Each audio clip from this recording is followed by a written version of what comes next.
생사를 확인해 주세요. 생사를. 지금 제일 급하게 생사입니다. 생사를 확인해 주십시오. 빨리. 1분 1초라도 빨리 고조해 주십시오. 대통령한테 말해야 되나요? 생사 확인하는 거 누구한테 말해야 되죠? 청와대 가야 되나요?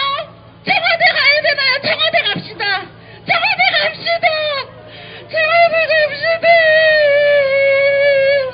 이제는 그 추운 눈 속에서 고통속에서 있지 말고 손이 눈 감기를 기도합니다. 이제는 어떡합니까? 버텨주기를 더 바라고 싶지만 좀 꺼내주세요. 고통 속에서 헤어나게 해주세요. 제발 부탁합니다. 우리는 알고 싶어요. 우리는 알고 싶어요. 세월호의 진실을. 당신의 아이들이 이렇게 될 수도 있습니다. 당신의 아이들이 이렇게 될 수도 있습니다. 제발 도와주세요. 제발 도와주세요. 실종자를 찾아내라. 실종자를 찾아내라.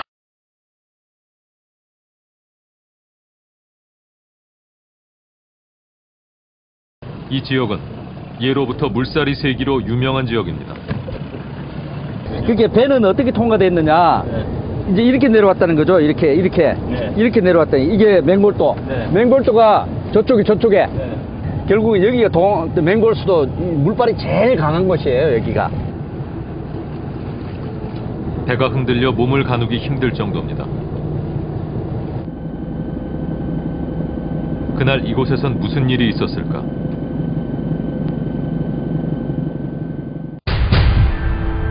사고 당일 세월호의 항적 자료입니다. 오전 8시 48분, 세월호는 이곳에서 90도 가까이 갑자기 방향을 튼 것으로 드러났습니다.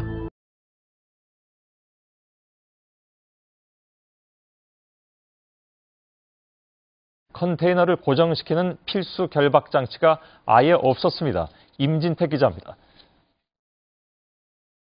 결박을 잘 안 하잖아요. 하기는 하는데 거의 형식적으로 그냥 뭐 장난 비슷하게 이래 합니다. 세월호의 결박에 문제가 있다는 전 항해사의 주장은 큰 파장을 낳았습니다. 청해진 해운은 사고 후 결박에는 문제가 없다고 얘기해왔습니다. 하지만 세월호는 첫 운항 때부터 컨테이너를 고정시키는 필수적인 장치가 아예 없었습니다. 인천항 선박의 화물 결박을 현장에서 직접 담당하는 인천항운노조는 컨테이너 결박에 꼭 필요한 라싱바와 브릿지 피팅 같은 전문 장비가 세월호에는 처음부터 없었다고 밝혔습니다. 저런 장비들이 없어요. 처음부터 없었다. 실제로 배에서 제공하는 그런 도구 자체가 그거란 말이에요. 수톤에서 수십 톤까지 하는 컨테이너를 밧줄로 묶고 1년 이상을 운항해 왔다는 겁니다. 이들 장비는 안전 운항을 위해 없어서는 안 될 것들로 정부 매뉴얼에도 규정돼 있습니다. 그 장비들이 꼭 필요하다는 거죠, 그러니까. 네, 그렇죠. 그러니까 원칙은 거기서 그 매뉴얼에 특례져서 있는 부분을 응시하는 거는 반드시 있어야 되고. JTBC가 지난 3월에 세월호의 운항 사진을 입수했습니다. 3월 당시 이 세월호의 사진을 보면 컨테이너들이 유난히 사이가 벌어져 있습니다. 배가 흔들린다면 떨어질 것 같은 엉성한 적재지요. 이유가 있었습니다. 임진택 기자가 취재했습니다. 지난 3월 20일 제주에서 인천으로 돌아오는 세월호의 사진입니다. 한 시민이 우연히 찍은 건데 확대해보니 정렬이 맞지 않고 사이가 많이 벌어진 컨테이너들의 모습이 그냥 보기에도 위태롭습니다. 배가 한쪽으로 기운다면 금방이라도 쏟아질 것 같은 상태입니다. 그런데 JTBC 취재 결과 세월호의 컨테이너 적재에 근본적 결함이 있다는 주장이 나오고 있습니다. 컨테이너의 크기는 통상 국제규격인 20피트인데 유독 세월호만 그 절반인 10피트의 컨테이너를 자체 제작해 사용해 왔다는 겁니다. 컨테이너인데 저기는 컨테이너가 아니에요. 컨테이너식으로 재질로 된 그냥 일종의 상점을 이런 게. 갑판 바닥에는 20피트 간격으로 박힌 고정쇠가 있어 컨테이너의 네모퉁이에 맞춰 결박 장치를 끼우도록 돼 있습니다. 컨테이너의 크기를 10피트 밑으로 줄이다 보니 한 모퉁이밖에 고정이 안 된다는 얘기입니다. 안전에 심각한 문제가 생길 수 있는 사안이지만 교묘하게 처벌을 피해왔습니다. 바닥 면적 7제곱미터는 우리 10피트짜리보다 약간 커요. 10피트부터는 적용이 안 돼요. 정부가 손 놓고 있는 사이 세월호는 위험천만한 운행을 해왔던 겁니다. 한 생존자는 당시 상황을 생생히 기억합니다.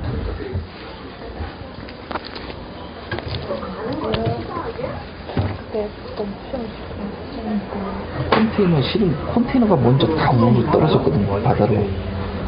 컨테이너가 기울면서 다 떨어지면서 그 많은 컨테이너가 배를 탕탕탕 쳤어요. 배를. 그거 보였어요? 컨테이너 떨어지는 거? 네, 제가 탄 데가 컨테이너 그 보이는 면인데 그냥 쏟아지더라고요. 생존 화물차 기사들은 차량이 제대로 묶이지 않았다고 일관되게 증언합니다. 이거 앞뒤로 하나씩만 하는 거죠. 원래 4개를 하게 되면 하나 앞차에 걸고 하나 내 차에 걸면은 하나씩이라도 매긴 매야 되니까. 규정대로라면 승용차는 4곳, 트럭은 많게는 10곳까지 바닥에 고정해야 합니다. 제대로 고정시키면 선체가 흔들리더라도 화물은 배의 복원력에 영향을 주지 못합니다. 하지만 2곳만 고정하면 상황은 완전히 달라집니다. 차 간 간격이 줄어 더 많은 차량을 실을 수 있지만 고정력이 약해지기 때문에 선체에 이상이 생기면 차량과 화물이 한쪽으로 급격히 쏠릴 수 있습니다. 굉장히 불균형적인 힘이 걸리기 때문에 한두 개 잡은 거는 거의 무용지물에 가깝다 할 정도로 힘을 발휘하지 못한다. 이렇게. 당시 세월호는 한 대라도 더 싣기 위해 빈틈없이 주차하는 바람에 결박을 제대로 할 수 없었습니다. 안 붙으면 다시 차 앞으로 가라고 해서 다시 후진해서 최소 완전히 딱 붙여요. 인천배는 하는 걸 거의 못 보았어요, 그 결박을. 140대가 수용 한계인 세월호에는 짐을 가득 실은 화물차와 승용차가 180대나 실려 있었습니다. 복원력 상실에 따른 세월호 침몰. 이윤을 늘리기 위한 과적과 허술한 차량 고정에서 이미 비극은 시작됐습니다.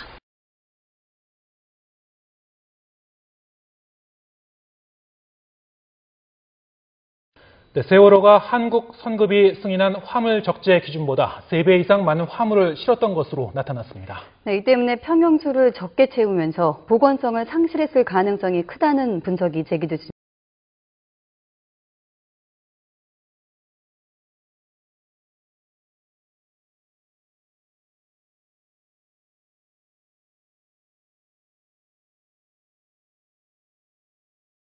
박희천 기자의 보도입니다. 일본에서 도입된 세월호는 지난 2012년 8월부터 약 반년간 증설 공사를 했습니다. 승객을 더 태울 수 있도록 객실을 늘리는 작업이었습니다. 준공을 2주 앞두고 한국 선급이 검사를 했더니 세월호의 재원이 많이 달라져 있었습니다. 총 톤수와 순수한 배의 무게인 경하 중량은 각각 239톤과 187톤이 늘었습니다. 하지만 승객과 화물, 평형수 등 배에 실을 수 있는 화물의 총 중량인 재화 중량은 오히려 187톤이 줄었습니다. 배의 무게중심이 51cm나 높아지는 바람에 복원성에도 문제가 생겼습니다. 증축을 해서 상부 구조를 바꿔서 무게중심 위로 올라가면은 G점과 그러니까 글래비티, 무게중심과 부연시, B점이 멀어지면 멀어질수록 배는 복원력이 떨어집니다. 이 때문에 한국 선급은 구조 변경을 승인하면서 조건을 달았습니다. 승객을 포함한 최대 적재 화물량을 1,450톤 줄이는 대신 평형수를 1,000톤 이상 더 늘려 복원성을 유지하도록 했습니다. 하지만 세월호는 승객을 제외한 화물만 3,600톤을 실었습니다. 3배 이상 과적한 만큼 평형수는 승인 조건보다 훨씬 더 적었을 가능성이 높습니다. 수익에 눈이 먼 선사의 무리수가 세월호 사고의 근본 원인이라는 지적이 점점 더 설득력을 얻고 있습니다.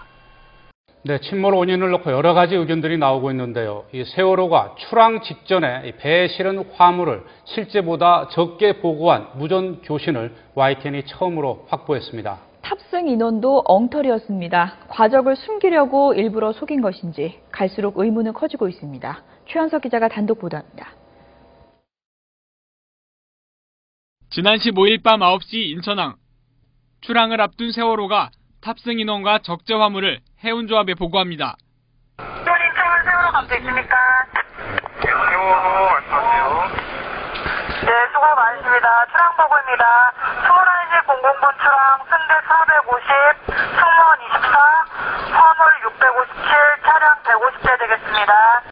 하지만 사고 직후 청해진 해운은 승선 인원이 3명 차이가 나는 등 무선 교신 보고와는 전혀 다른 내용을 발표합니다. 승객은 477명입니다. 그다음 선적 화물은 3,608톤입니다. 출항 전 안전점검 보고서를 살펴봐도 마찬가지입니다. 특히 배에 실린 화물량에서 크게 차이가 납니다. 사고 직후 발표에서는 차량 대수를 180대라고 했지만 출항 직전 무선 신고 때는 150대라고 줄여서 보고했고 화물량 역시 사고 후 발표 때는 1157톤이라고 했지만 출항 직전 보고엔 657톤이라며 거의 절반을 축소했습니다. 과적을 숨기기 위해 일부러 적재 화물량을 속였다는 의심이 드는 대목입니다.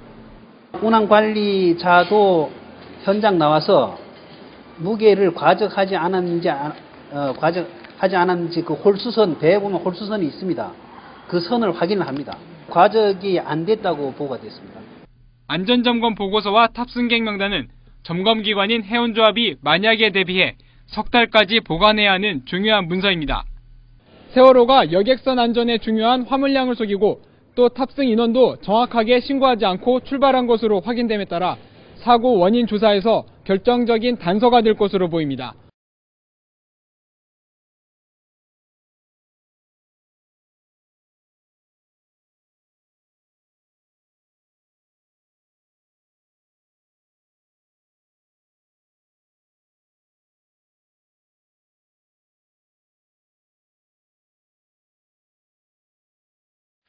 네, 세월호 선사인 청해진 해운이 1년간 안전교육 비용으로 사용한 것이 불과 59만 원이었다는 사실 보도를 해드렸었는데요. 실제로 승무원 안전교육에 문제가 많았던 사실이 밝혀졌습니다. 네, 이 합동수사본부 조사 결과 세월호 승무원 가운데 일부가 비상 안전교육을 받은 적이 없었던 것으로 드러났습니다. 이성우 기자입니다.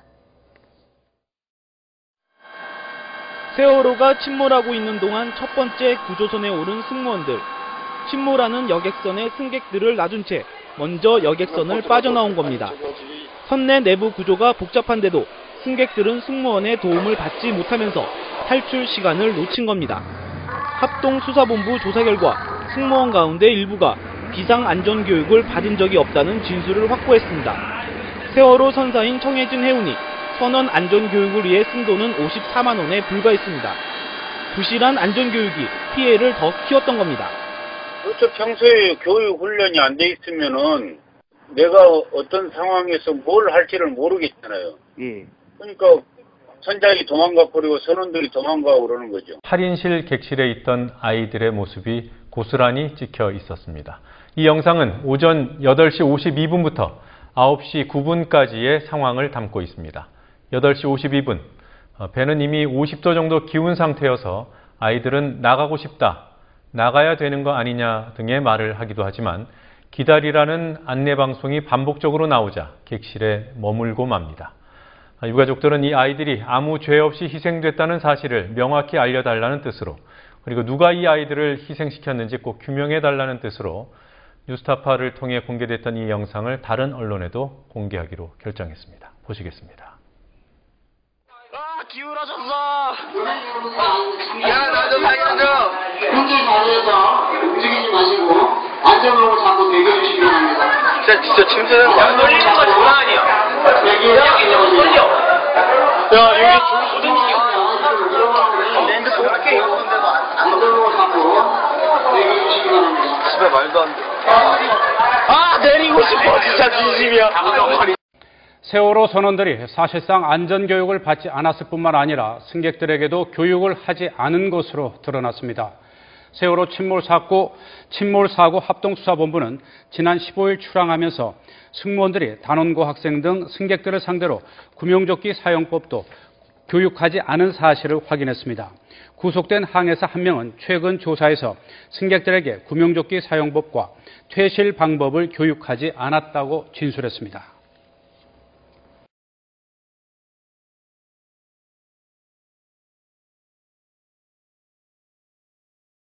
네, 이번 참사를 보면서 가장 안타까운 부분이죠. 초기 대응만 제대로 했다면 소중한 인명 더 살릴 수 있었겠죠. Yes, that is very true. More lives could have been saved if they had given the evacuation drill abandoned ship in a timely fashion. If they had given the response for everybody to get off the vessel within the first 5 to 10 minutes, more lives would have been saved. To keep passengers and crew inside the ship is a very dangerous and hazardous thing to do, especially when they're wearing life jackets. 제작진이 단독으로 입수한 세월호의 퇴선 훈련 지침서입니다. 이에 따르면 선장이 배를 버리고 바다 위로 탈출하는 퇴선을 결정하면 방송과 비상벨을 통해 승객들에게 알려야 합니다. 9시경 사고 신고를 했다는 선장. 관제센터는 그에게 퇴선 준비를 권고했습니다. 그러나 잠시 후 선장은 승객 대부분이 남아있는 상황에서 첫 번째 구조선에 올랐습니다. 믿겨지지 않지만 대부분의 생존자들보다 먼저 배에서 벗어난 겁니다.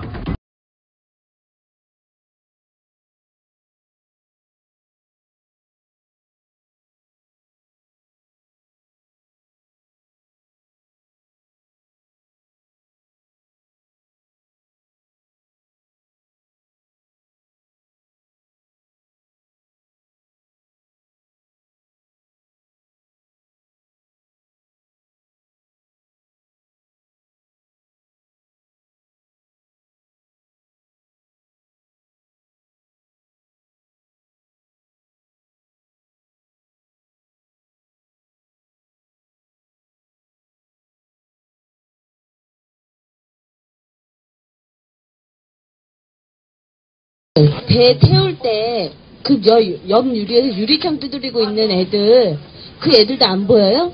걔네는 바로 수면 밑에 있었잖아요.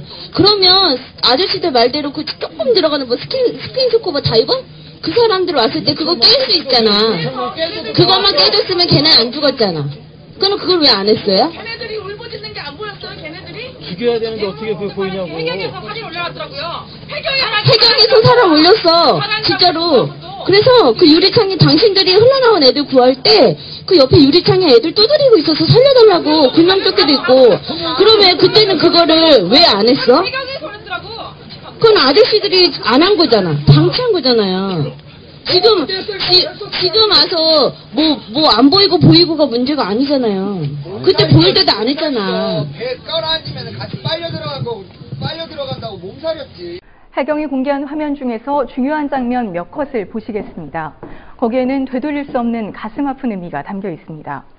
해경은 오늘 영상 공개 후 기자 설명회까지 열어 사고 당일 도착한 시각이 오전 9시 30분이었다고 밝혔습니다. 그러나 이때 해경이 세월호에 접근시킨 고무보트, 즉 고속단정은 단 한 척밖에 보이지 않았습니다. 오늘 공개된 영상 10여 분 내내 이 한 척이었습니다. 해경 고속단정은 객실과 로비 쪽으로 통하는 좌연 선리 쪽으로 갔고, 해경 대원 한 명이 배에 올라타는 장면입니다. 그러나 그는 객실 쪽으로 가지 않고 구명정이 있는 쪽으로 갔습니다.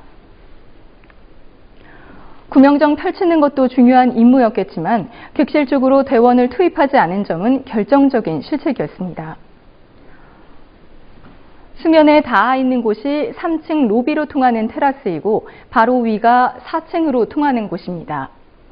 해경은 경사 때문에 못 올라갔다고 했지만 바로 이 4층 출입문으로 들어가게 되면 바로 객실 복도가 나오기 때문에 충분히 내부에 탈출하라고 말할 수 있었습니다. 5층 테라스 바닥도 경사가 가파르게 보이지만 목재이기 때문에 피켈 등의 장비를 사용했다면 4m 정도에 불과한 50도 경사는 충분히 올라갈 수 있었습니다. 이런 상황에서 해경은 승객이 많은 선미 쪽엔 고속단정 한 척만 왕복시키고 함정을 뱃머리 조타실 쪽으로 접근시켜 선장을 포함한 선원들을 먼저 구조했습니다. 선원들이 먼저 탈출한 점은 비난받아 마땅하지만 해경이 이들을 먼저 탈출시킨 점 또한 문제입니다. 해경은 선원들이 승객인 줄 알았다지만 이렇게 작업복을 입고 있는 경우도 있기 때문에 한눈에 선원임을 알 수 있는 상황이었습니다. 해경은 단체실 쪽 유리창을 망치와 도끼로 깨고 승객을 구조했다고 했습니다. 이 창문은 3층 단체실 쪽인데 이렇게 깬 창문으로 4명의 승객을 구조하는 장면이 영상에 담겼습니다. 하지만 창문을 깬 시점도 창문을 깬 위치도 문제였습니다. 해경이 깬 창문은 이곳입니다. 이 당시 해수면보다 훨씬 위에 있는 창문이라는 점에서 침몰이 상당히 진행된 뒤에야 이 창문을 깼음을 알 수 있습니다. 해경은 바로 이곳 4층 단체실에서 학생들 수십 명이 몰려있다는 사실을 인지하고 이 창문들을 깼어야 합니다. 실종자 가족들이 공개한 세월호 내부 사진 2장을 이 상황에 대입해서 보겠습니다. 4층 단체실에서 단원고 학생이 휴대폰으로 찍어 전송한 사진입니다. 학생들 수십 명이 일부는 선수 쪽 창문에 기대어 상당수는 수면에 가까워지고 있는 좌연 쪽에 몰려서 구조를 기다리고 있었지만 해경은 바로 옆에서 선원들을 구조하고 있었습니다. 지금 보신 이 학생들 사진은 9시 40분에 탑승 학생이 찍어 전송한 사진입니다. 해경이 일부러 그랬을 리는 없었겠지만 선원들을 구조할 때 바로 옆, 손만 뻗으면 닿았을 4층 단체실 창문을 깼으면 하는 생각이 머리에서 떠나질 않습니다. 이런데도 해경은 자신들이 나름대로 열심히 했다며 영상을 공개하고 구조 과정에서 다치기까지 했다는 홍보성 기자회견까지 했습니다. 박군은 배가 기울어진 8시 52분부터 2차례에 걸쳐 동영상을 촬영한 뒤에도 내부를 스틸로 촬영했습니다. 9시와 9시 7분, 그리고 13, 4분에 몇 장을 찍었고 마지막 사진 8장은 10시 11분에 찍은 것으로 나와 있습니다.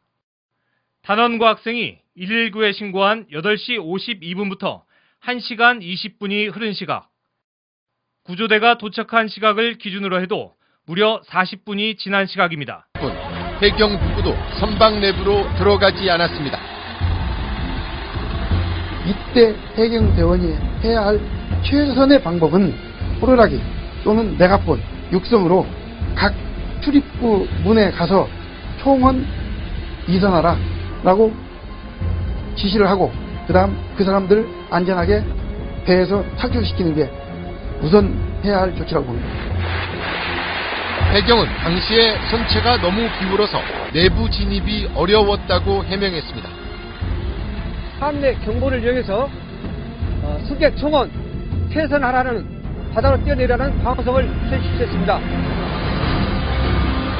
하지만 멀리 떨어진 경비정의 방송은 가라앉는 배에서는 들을 수 없었습니다.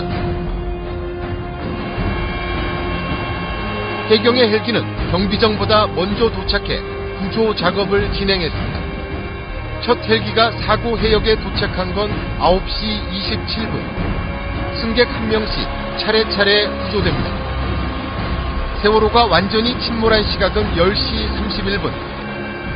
1시간 남짓 여유가 있었지만 헬기 석 대가 구조한 인원은 35명에 불과했습니다. 구명정 한계를 투하했을 뿐 헬기에 있던 해경들도 선체 내부로 진입하지는 않았습니다. 게다가 경비정과 어선들이 해역에 도착한 뒤로는 상공을 선회할 뿐이었습니다. 해경이 왔어도 인원을 그 많은 이미 사람이 많이 탔으면은 구조할 때 사람이 어느 정도라도 왔어야 되는데 사람 몇 사람이 안 왔어요. 예, 해경 자체가. 해경이 초동 대응에 동원한 장비는 경비정 한 척과 헬기 석 대가 전부였습니다. 해경 잠수부대는 세월호가 침몰한 뒤에야 현장에 도착했습니다. 해경에겐 구조 매뉴얼이 있지만 잘 따르지 않았습니다. 해경은 배 난간이나 바다에 뛰어든 사람들을 구하는 데 주력했습니다. 선박 내 승선자 구조 작업이 신속하게 수행돼야 한다는 매뉴얼을 지키지 않은 겁니다. 사람들이 내려오니까 선 구조를 먼저 해야 되지 않습니까? 바다에 뛰어내리면 구조 안 하면 춥고. 하지만 매뉴얼을 보면 당시 수온에서 3시간 정도 생존이 가능합니다. 결국 생존 가능성이 높았던 승객을 구조하느라 배 안에 갇힌 다수 승객을 놓친 겁니다. 비상시에 여객들을 어떻게 대피시켜서 탈출해서 구명정에 태워서 갈 것인가 하는 이런 것들은 반복 훈련에 의해서 몸에 체득이 돼야 되고, 그래야 정말 비상시에 그냥 기계적으로 이렇게 움직여지거든요. 그런 것이 전혀 없지 않았나 싶습니다. 해경 매뉴얼엔 세월호 같은 대형 선박엔 적용할 수 없는 조항도 많습니다. 함정에서 확성기로 안내 방송을 하는 것이 효과적이다. 전복된 선박은 연안으로 옮기라는 매뉴얼은 어선과 같은 소형 선박에 관한 얘기입니다. 정작 대형 사고 때는 무용지물이나 다름없습니다. 해양경찰청이 민간업체 언딘을 먼저 현장에 투입하기 위해서 해군의 특수부대 UDT의 잠수를 막았다고 국방부가 밝혔습니다.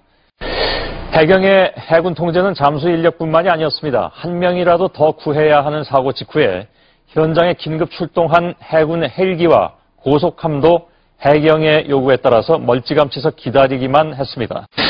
사고 당일에 단원고 학생의 119 신고를 받은 소방당국이 여러 지역의 소방 헬기를 진도로 총출동시켰는데 해경의 통제 때문에 구조 현장에 투입되지 못한 것으로 밝혀졌습니다. 결국 소방 헬기는 하루 종일 팽목항에서 대기만 하다가 돌아갔습니다. 소방 헬기는 상황 종류에 따라 임무가 없다는 내용을 통보받은 후에 일부는 사고 인근 해상에서 수색 활동, 일부는 팽목항과 목포 비행장으로 대기했다고 합니다.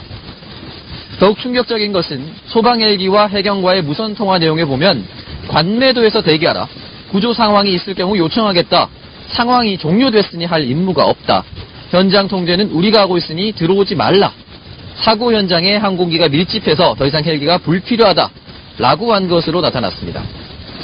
UDT 종지에는 사고 다음 날인 17일 이미 머그리배 4대를 공수해 사고 해역에 찾아갔지만 해경 측에서 돌려보냈다고 말했습니다. 하지만 지금은 돌려보냈던 머그리배를 21일 불러서 현재 작업 중에 있다고 말했습니다. 사고 해역의 머그리, 훅가와 같이 오랫동안 잠수해 수색할 수 있는 장비를 챙겨갔음에도 투입되지 않았다고 비판하면서 정부의 수색 의지가 없다고 비판했습니다. 책임자인 해양경찰청이 수색 작업을 못하고 있다고도 지적했습니다. 실제 여기에 구조작업이나 병행할 수 있는 지휘체계가 해양경찰 청해나 현지 본부에가 있어야 되는데 아직 증거가 없습니다. 이러니까 지금 우왕좌왕하고 계속 시간을 낭비하고 있습니다. 지금 실종자 가족분들하고도 지금 미팅을 계속 해야 되지 않습니까? 어떻게 구조 방법을 해야 되는가? 지금 가장 현명한 방법이 뭔가? 지금 이번에 소조기 시간이 지나면은 이틀만 지나면 바닷물 조류가 급격하게 발생하기 때문에 앞으로 구조 작업에 더 시간이 한 20일 이상 지체됩니다. 그래서 그 시간을 좀 빨리 할 수 있는 방법이 뭔가를 실종자 가족들하고 빨리 합의를 도출해야 됩니다. 그건 누가 하겠습니까? 지금 가장 실권 책임자가 누구 해양경찰청이지 않습니까? 이분들이 책임을 져야죠, 빨리. 이분들이 지금 뭐 대책을 못 내놓고 있으니까 지금 다이와들도 완전히 지칠 만큼 지쳤고, 현재. 언제까지 이라고 이거 국민들까지 지치게 만들겠습니까? 예, 해양경찰청은 지금 현재 제가 보니까 수색 작업 자체 스쿠버 장비가 하나밖에 없어요. 지금 해군 SSU에만이 유일하게 마크 1이나 마크 2에는 이렇게 표면 잠수 공급할 수 있는 잠수 장비가 있어요. 현재 해군 SSU는 가지고 있습니다. 현재 여기 배가 다 들어와 있고 청해진 함까지 그 구조 대장까지 해군 참모총에 다 와 있거든요. 빨리 해서 그런 것을 해서 자기들이 못하면 지휘권을 빨리 남기던가 해죠. 왜 지고 있으면서 아직도 아무것도 못하고 이러고 앉아 있냐고요. 진짜 답답한 해양경찰청입니다. 그 위에 더 썩은 해양청이 있고요, 해수청이 있고요. 빠른 속도로 전라남도 어업 지도선이 물살을 가르며 나갑니다.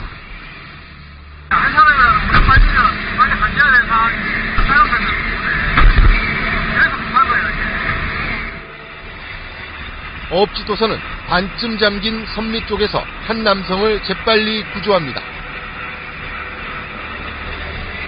세월호에 바짝 붙어서 계단 쪽에 있는 남성도 구해냅니다.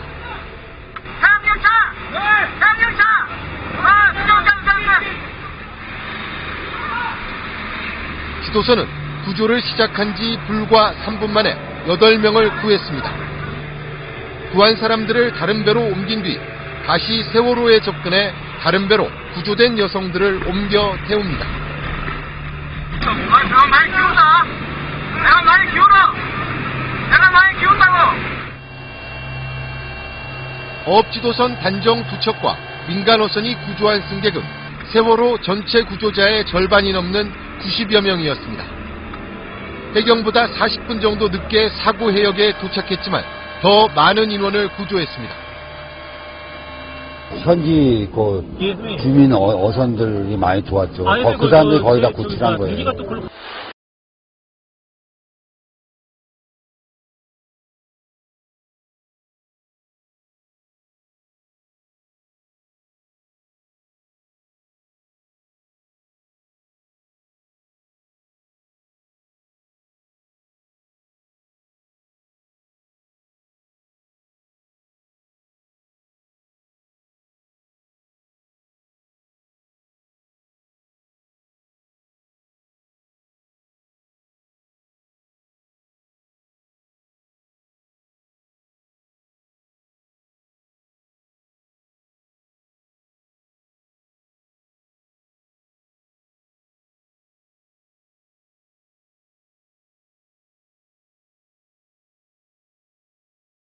잠수 작업은 보트에서 이루어졌습니다.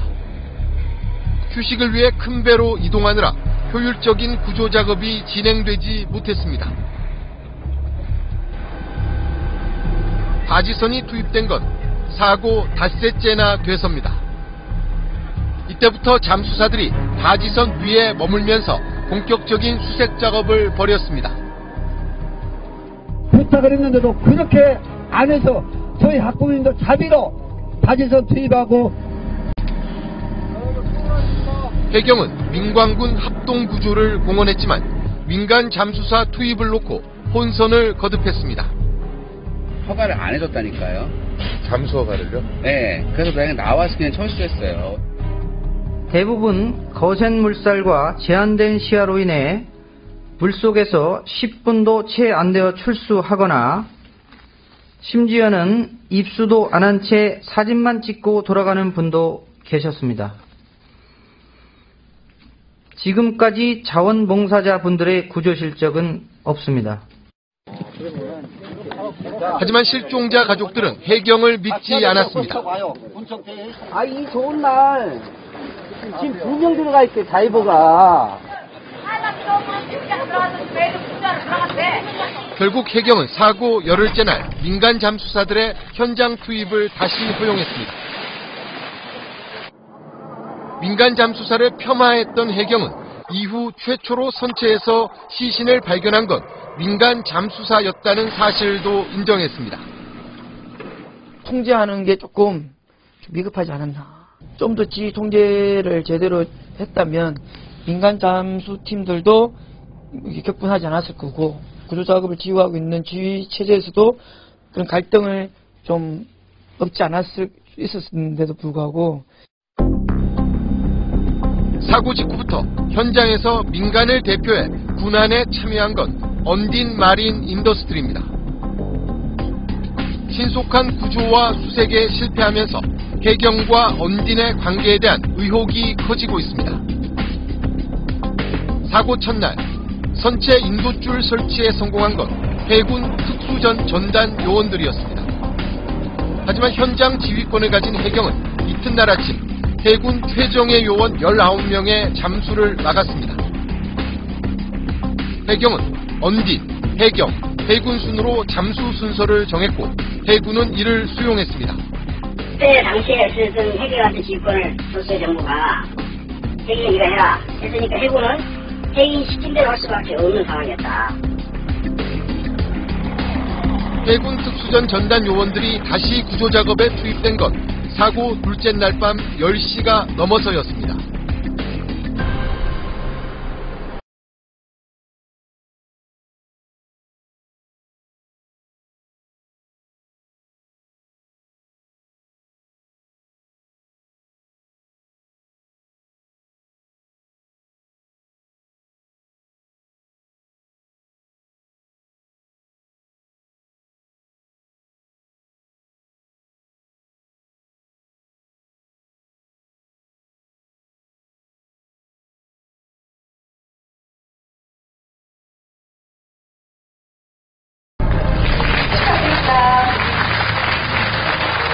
인명피해와 재산 손실의 최소화를 지난해 1월 해양구조협회가 출범했습니다. 순환 구호 체계 구축을 위한 민관 협력체로 여객선 선사와 해양 관련 기업 대표들이 대거 참여하고 있습니다. 민간을 대표해 세월호 군안에 참여하고 있는 언딘의 김윤상 대표는 이 협회 부총재입니다. 세월호 군안 작업에도 언딘의 용역을 받은 해양구조협회 회원 위주로 참여하고 있습니다. 언딘을 비롯한 군안 참여업체들은 사고 수습 비용으로 선사가 가입한 선체보험금 113억 원을 받게 됩니다. 보험 들어갔다고 100% 가져갔어요. 선체보험비를? 그렇죠. 해양구조협회는 해경의 산하단체로 밀접한 관련을 맺고 있습니다. 해경의 전현직 고위 간부들도 부총재로 참여하고 있습니다. 이에 따라 해경과 관련 있는 업체와 개인들이 대거 참여했습니다. 우리 협회라고 해가지고 해경이 참여한지 아시죠? 경감이 이렇게 설정식으로 아니면은 직권식으로 그렇게 한 거 다 아시죠? 네. 해경도 직원들 조합에 있는 있다는 말을 내가 들었어요. 서로 밀착 관계가 되어 있잖아요. 특정 업체도 우리 해경한테만 준다는 이런 개념이죠. 세월호 군안에서도 해경은 언딘에게 우선권을 주고 있습니다. 그 수중에 있는 선체 수색이라든가 군안을 전문적으로 하는 것은 이러한 전문 업체가 조금 더 능력이 있다고 보시면 되겠습니다. 민간 잠수사도 언딘의 일시 고용 형태로 계약된 사람 위주로 투입이 이루어졌습니다. 민간 자원 잠수사, 민간 고용 용역 잠수사. 지금 언론에서 얘기하는 민간 잠수사는 다 저기 현장에 나가 있는 잠수사들이에요. 그렇다면 언딘이 민간을 대표하는 자격으로 참여한 경위는 어떻게 될까? 해경은 사고 다음 날인 지난달 17일 청해진 해운이 언딘과 적법한 절차에 따라 군안 계약을 체결했다고 밝혔습니다. 언딘과 청해진 해운이 계약을 맺은 것은 확인을 했습니다만은 구체적인 내용에 대해서는 정부에서 맺은 계약이 아니라서 제가 확인을 아직 못했고 확인을 한번 해보도록 그렇게 하겠습니다. 하지만 해경은 계약도 체결하기 전인 사고 다음날 오전 7시 해군 정예요원을 밀어내고 언딘을 가장 먼저 잠수에 참여시켰습니다. 언딘 측에서도 해경에서 먼저 요청이 있었다고 밝혔습니다. 해경에서 요청했던 거죠. 급히 좀 보내달라. 그러다 보니까 이제 내려가게 됐던 거죠. 회사가 열심히 했는데 뭐 왜곡하고 매도당하니까 굉장히 좀 억울하다고 생각을 많이 하고 있습니다. 해경의 공식 발표와 달리 언딘을 우선 참여시켜 놓은 상태에서 청해진이 계약한 것으로 볼 수밖에 없는 대목입니다. 지금 일주일 동안 물속에 들어간 사람은 불과 몇 명에 불과한 거예요. 그게 원인이 왜 그러냐? 우리는 협조를 했죠. 협조를 해왔는데 결국은 알아보니까 언딘이라는 회사에서 바지도 정부에서 된 게 아니고 개인 업체를 데리고 와서 그 개인 용역 잠수사들을 쓰면서 지금 하고 있는 거예요. 바지선 투입 과정도 석연치 않습니다. 가장 먼저 현장에 도착한 바지선은 경성호. 머구리 장비까지 갖추고 지난달 18일 새벽에 사고 해역에 도착했지만 해경으로부터 대기 명령만 받았습니다. 해경은 그런데 닷새째인 지난달 20일에 다른 바지선 금호를 투입했습니다. 22일 새벽에는 해양수산부로부터 출동 요청을 받은 2200톤급 초대형 바지선 현대보령호가 사고 해역에 도착했습니다. 금호보다 10배 이상 크고 휴식시설과 식당 등을 갖춘 바지선이었지만 해경으로부터 내려온 지시는 역시 대기였습니다. 2003 바지선이 작업을 원활하게 하고 있으니까 우리 배가 들어가게 되면 작업에 지장을 줄 수 있으니까 대기 계속을 하라고 그렇게 연락이 왔습니다. 하지만 해경은 그 다음날 언딘의 리베로로 바지선을 교체했습니다. 먼저 온 경성호와 현대보령호는 사고 해역 부근에서 대기만 하다 그냥 돌아갔습니다. 바지선 주요 와이어들이 서로 엉킬 수가 있고 둘에 동시에 들어가는 부분에 대해서는 좀 부정적이었어요. 해경 현지 지부에서 결정을 내리는 사항이니까 그렇게 저희들은 따라서 본인이다. 와이어들이 겹쳐져 일을 못하는 그런 천만의 말씀이에요. 4대까지는 충분히 가능해. 자기 단계로 올라가려고 하는 것이죠. 금호호는 언딘 하청업체인 금호수중, 리베로호는 언딘이 청해진 해운의 계열사인 천해지 조선소에서 새로 지은 바지선입니다.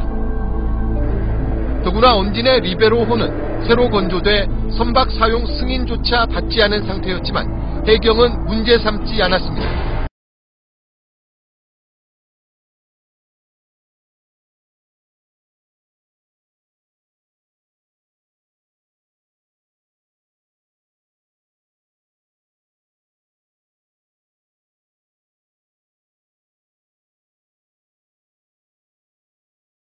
정부가 동원할 수 있는 모든 자원과 인력을 동원해서 수색에 지금 최선을 다하고 있습니다.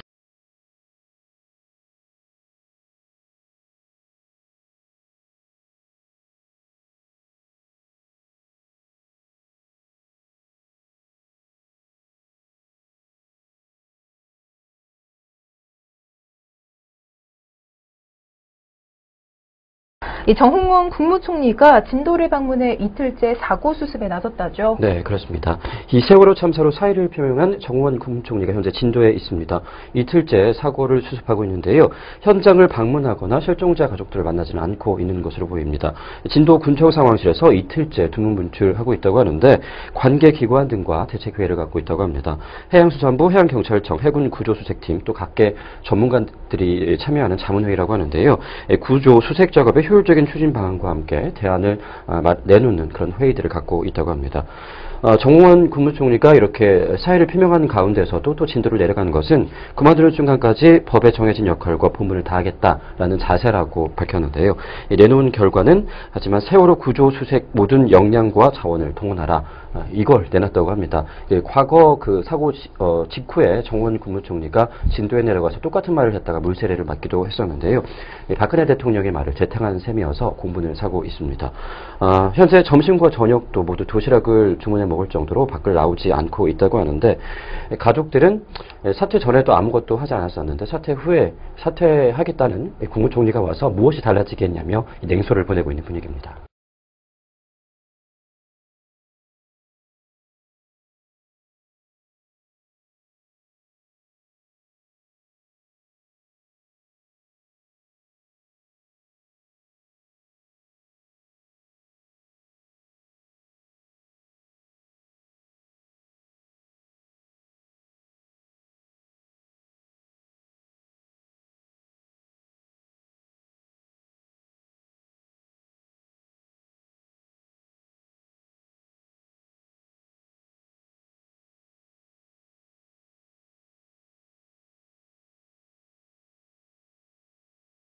단 한 명이라도 더 구하기 위한 긴박한 사투가 계속되고 있습니다.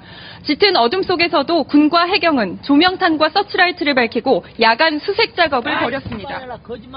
해경은 해경특공대와 잠수부 등을 침몰선 내부로 투입해 수색 작업을 벌였으며 선체 내부 수색에 필요한 중앙산소 공급장치 등을 갖춘 청해진함과 평택함이 사고 지점에 도착해 구조 활동에 착수했습니다. 시간이 흐름에 따라 저체온증이나 산소 고갈에 대한 우려가 커지고 있고 일부 실종자 가족들은 당국의 보다 신속한 대응을 요구하며 항의하기도 했습니다. 구조자들이 도착할 이곳 진도 첫날 저녁 때 저희가 여기서 기다리다 못해가지고 그 학부모들끼리 십시일반 돈을 걷어가지고 어선을 저희가 빌려가지고 사건 현장을 갔었습니다. 근데 그때 당시에도 방송에서는 한참 구조 활동이 한창이라고 해서 저희가 갔을 당시에는 그 침몰한 배 주위 100m 반경으로는 배가 한 척도 없었습니다. 저희가 바로 배 옆까지 접근할 때까지 누구 하나 제재하는 배들도 없었고 그 옆에 주위에 1km, 수킬로 반경으로 조명탄 터뜨리기에만 바빴습니다. 실제로 저희가 온 국민이 관심을 가져주고 정부가 적극적으로 나서서 구조 활동을 해야 하지만은 정부를 특히 경찰 같은 경우 해양경찰 같은 경우에는 이런 핑계 저런 핑계 대면서 시간만 보내려고 하고 있다는 그런 느낌을 받고 있습니다. 그래서 저희 학부모들은 애들 다 죽고 나서 시체 끝내려고 여기 와서 기다리고 있느냐, 그런 얘기로 하고 저희는 그런 식으로 상의를 하고 있습니다.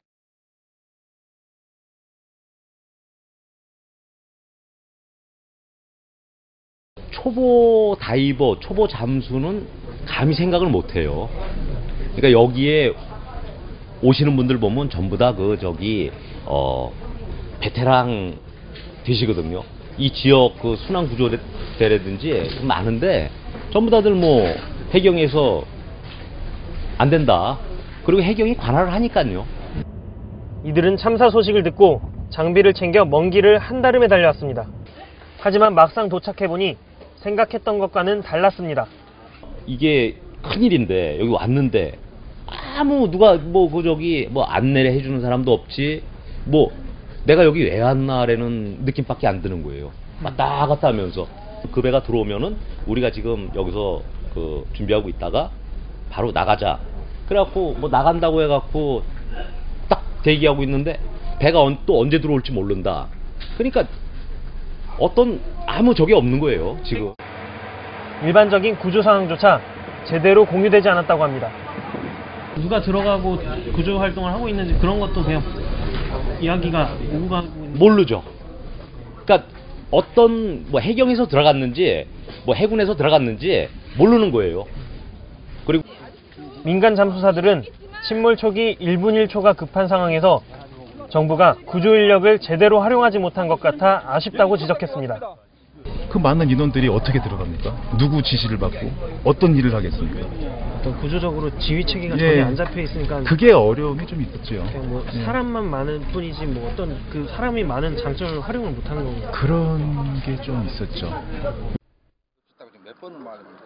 아무것도 아니에요. 첫째 날은 그냥 흘러간 거예요. 그냥 큰 모함에다가 내려놓고 그대로 이 리포트, 고무보트 이런 게 와야지 오질 않는데 우리가 어떻게 침몰선으로 접근을 하냐고. 둘째 날이 참 좋더라고요. 근데 이제 오전에 가이드라인 설치하고 들어가시죠. 그런 계획을 갖고 준비를 해갖고. 근데 오전에 투입, 9분 얘기를 하잖아요. 오전에 투입이 안 됐다고. 그걸 오후에 늦게 투입을 하니까 물 좋은 때 참 많이 안타까웠어요. 그런 부분이. 그래서 그때 투입이 됐으면 원활하게 작업이 진행이 됐어요. 혹은 유도조를 걸어놓고 들어가 확인을 했다. 결국은 들어가는 게 유도조를 통해서 밖에 들어갈 수가 없었으니까 그걸 설치하느라고 이제 시간을 다 소모를 하고 그랬기 때문에 너무 그런 부분이 많이 아쉬워요. 물때 좋은 때 어떻게 했으면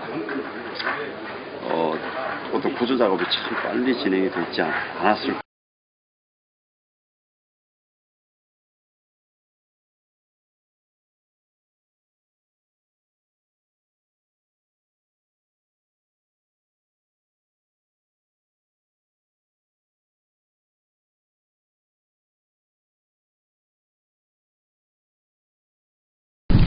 이준석 세월호 선장이 구속되기 전에 한 해경 직원의 집에서 하룻밤을 머문 모습이 KBS 카메라에 잡혔습니다.